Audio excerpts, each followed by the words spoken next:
6 bulan ya belajar dari rumah.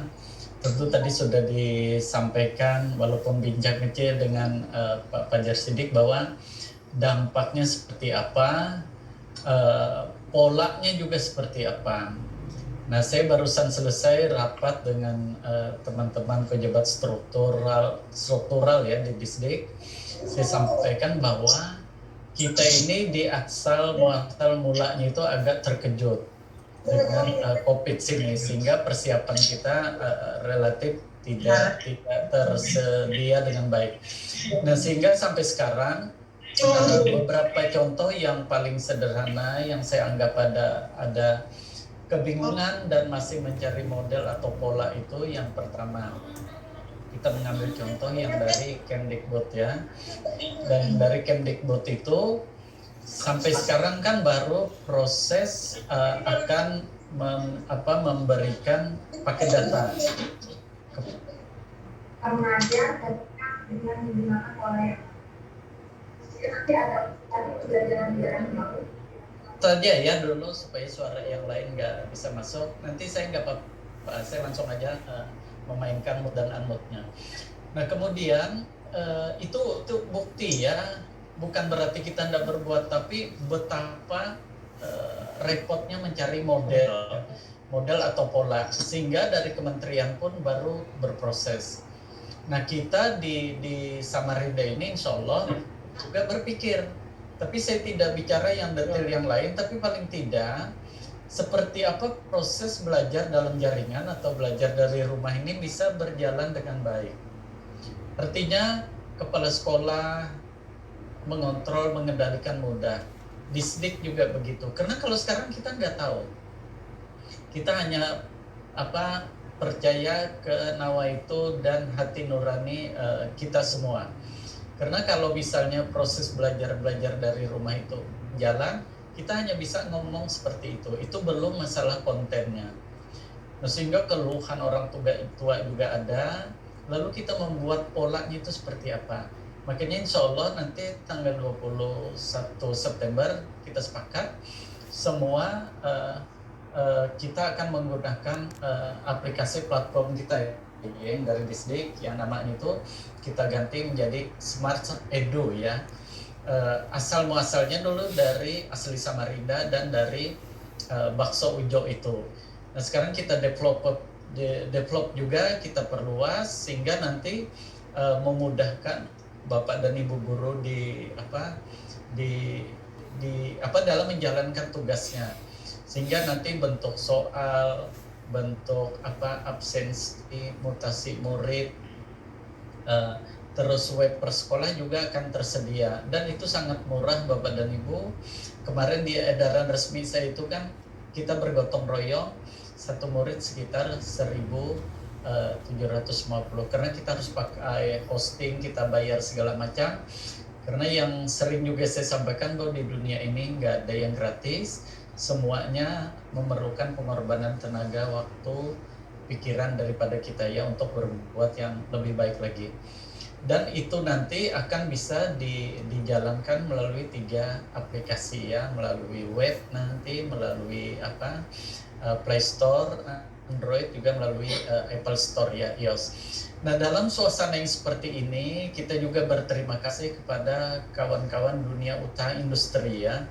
Karena pendidikan ini kan holistik, tidak bisa kita bekerja sendiri saja. Dari pemerintah pun tidak mungkin bekerja sendiri saja. Jadi perlu supporting dari masyarakat, dari paguyuban, dari alumni, termasuk dari orang tua, termasuk dari dunia usaha industri. Nah, Hailo ini, Nutripot ini bagian yang sudah tidak terpisahkan dari kita, cukup banyak mensupport, membantu. Nah, kemudian yang saya ingatkan lagi kepada kita semua bahwa COVID ini kapan berakhirnya itu kita tidak tahu. Tapi kalau kita melihat suasananya ini mungkin agak panjang nanti, sehingga saya mengingatkan kembali kawan-kawan di sekolah, khususnya di lingkungan pendidikan Kota Samarinda, bahwa yang penting kita tetap menjaga pola hidup bersih dan sehat kita itu. Artinya protokol kesehatan lah istilahnya. Walaupun di agama itu sudah hal yang tidak asing ya, menjaga kebersihan itu. Nah, lalu yang kedua, kita juga harus tenang, harus bijak menghadapi COVID ini. Tidak usah terlalu paranoid, tidak usah juga terlalu latah kata orang Kaltim, kata orang Banjar, terlalu berlebihan. Yang penting kita ikutin, kita jaga jarak.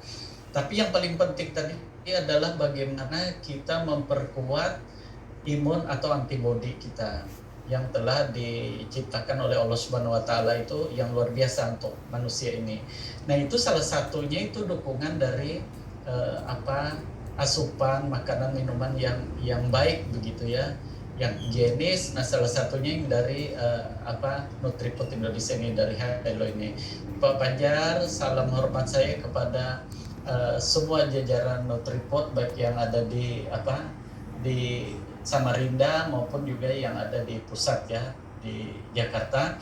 Kami terima kasih sekali ada bentuk perhatian kepada dunia pendidikannya, khususnya Kota Samarinda. Jadi di Samarinda ini ada sekitar 135.000 jumlah murid kita, dan kita ketahui semua itu nanti menjadi sektor yang paling terakhir kalau memang mau dibuka atau dilonggarkan oleh pemerintah. Ada 4 hal yang perlu kita juga ketahui dan saya mengulang saja. Jadi yang pertama itu SKB daripada 4 menteri ya.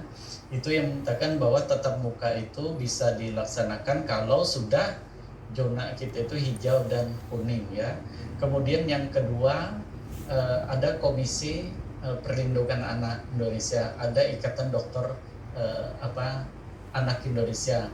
Kemudian ada persetujuan orang tua. Jadi minimal ada 4 ini yang memang kita perlu perhatian. Jadi kalau ada keluhan, kapan kita turun, kenapa Pemkot tidak membuka, kita pegang yang 4 ini aja.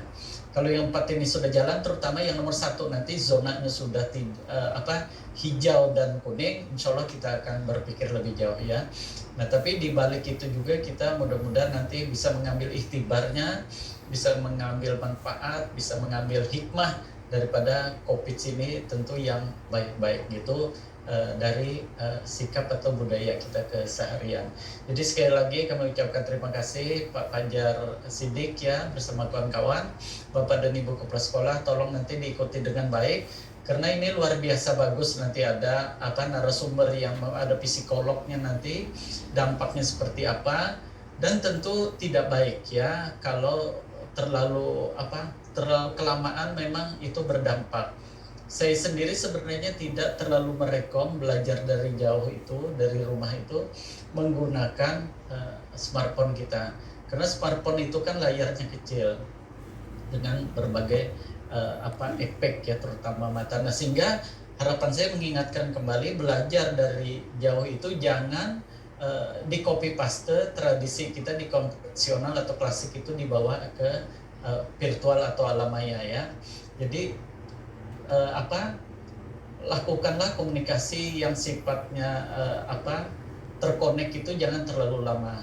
Kalau bisa jangan lebih dari 20 menit ya dengan anak-anak kita. Nah, nanti bahan-bahan ajar bisa nanti dikirim melalui WA atau melalui media lain yang bisa dipelajari lebih awal, sehingga pada saat terkonek itu hanya yang sifatnya menyenangkan. Begitu juga memberikan tugas kepada anak-anak kita, jangan terlalu membebani karena suasana kita memang tidak normal. Suasananya juga darurat, kurikulumnya juga diberi keleluasaan, saya anggap juga kurikulum darurat, dan juga sarana yang tersedia juga belum optimal di kita. Jadi pandai-pandailah kita memanfaatkan ini. Dan kita sebagai umat yang beragama, saya kira jangan lupa kita tetap percaya dan memohon kepada Yang Maha Kuasa. Mudah-mudahan nanti pandemi COVID-19 ini bisa cepat berlalu di tempat kita ya. Saya kira itu beberapa hal yang dapat saya sampaikan. Sekali lagi terima kasih. Mohon maaf jika ada